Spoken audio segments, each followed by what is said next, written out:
sa nüüd kuuled mind? Nüüd ma kuulen sind, jah. Nii. Kuule, räägime täna õhtusest peost Zodiagis. Mis kell see pidu hakkab ja kes seal esinevad? Pidu algab kell 8 ja täna siis esinevad ansambel Viva la Vita ja Dark Velvet. Ja mis kellast siis tasuks publikul või rahval kohale tulla Zodiaki? No kella 8-st juba tasus kohal olla, sellepärast et siis lähevad ju paremad lauakohad. Lauakohtadega on meil nii nagu ikka piiratud ja neid on ju suht vähe.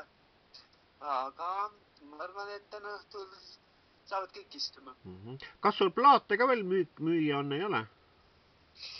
Mõned plaadid kindlasti on, et seal on plaat number 2, on veel mõned üksikud ja siis ka suve lõpus Immani plaat on mingid, kas on 3-4 tükki. Aha, seda nii, et inimesed, kes sinna Zodiaki tulevad, et siis neid tasub kindlasti küsida neid või nii, et siis kindlasti head muusikat saavad. Ja mis kellani see pidu täna kestab? Täna on siis nagu... Täna kestab kella 2-ni, sest me hakkame kell 8 peale juba. Ja ma arvan, et rahval on üsna lõbus ja saavad seal väga palju uut ja ka vanu itte kuulata läbi aegade. Kas on plaanis ka uusi laule teha lähemal ajal?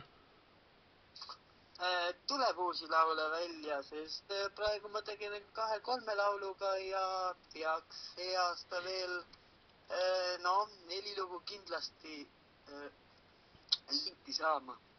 Ja ma pean ütlema seda nagu sinu kiitmiseks ka, et sinu tuleb neid lugusid, et tähendab, mina teen ka nagu luuletusi, aga minu laulusõnu ei oska kunagi teha, et sinu need laulusõnad sa nagu loodud selle peal kohe, et sul tuleb nagu neid pidevalt neid välja, et see on ka suur pluss sinu puhul, et paljud professionaalsed või need kuulsad lauljadki ei kirjuta ise laulusõnu, aga sina nagu kirjutad ju neid pidevalt, et sul on selle peal suur and.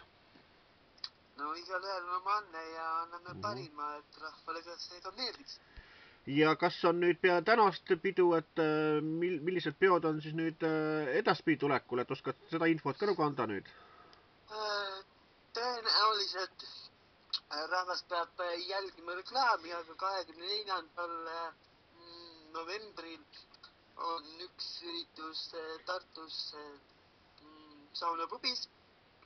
Et kas ta ka on, seda nüüd selgub lähipäevadel, et siukene vahva koht nagu saunapubi, see on Tartus Anne linnas ja Zodiagis oleme siis tagasi 7.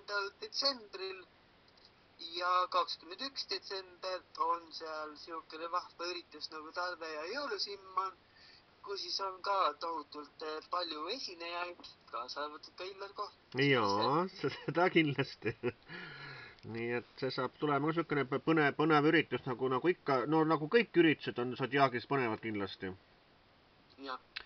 Ja mina omalt poolt tahaks tervitada kas siis seda Lea, mis ta nimi oli, perekonnimi oli, ma ei mäleta, liitsõnaga oli igastahes. Zodiagi Leaks. Et siis, ja siis ütles ka seda, et saadame need sellised Tartu Ekspressid sinna seasaba alla, sõnaga ma nende lollide lugudega, sõnaga, et enne tulgu inimesed kohale ja uurigu, kuidas asi tegelikult on, aga mitte ärgu telligu mingi Võrumaa Teataja postitulgi käest mingisugust artiklit, see on tellimislugu sõnaga, ma ei hakka parem sisust rääkima sõnaga, aga et see asja ma panin Illar Kohi meediasse juba üles, nii et siis igaüks saab oma koosakette. Aga ei ole hullu, nemad teevad oma tööd ja igal artistil on keegi, kes teeb antireklaami, et sellega me peame olema ka ikkagi väga tugevalt ikkagi meelestatud, et ei lase häirida sellel negatiivsusel, kadedusel ja õelusel meie ümber, et teeme oma tööd ja lähme võib-olla veel paremaks. Ja kusjuures võib öelda, et negatiivne reklaam on isegi parem kui vahel positiivne reklaam, nii et rahvast huvitab rohkem isegi. Nii et... Parem olla jaa, kas või siis õuduslaulja või kui siin muusikamaailmas mitte keegi, et mina ütleme niimoodi, et las nad räägivad. Jah. Las koerad hauguvad, karavan liigub ikka edasi, nii nagu öeldakse.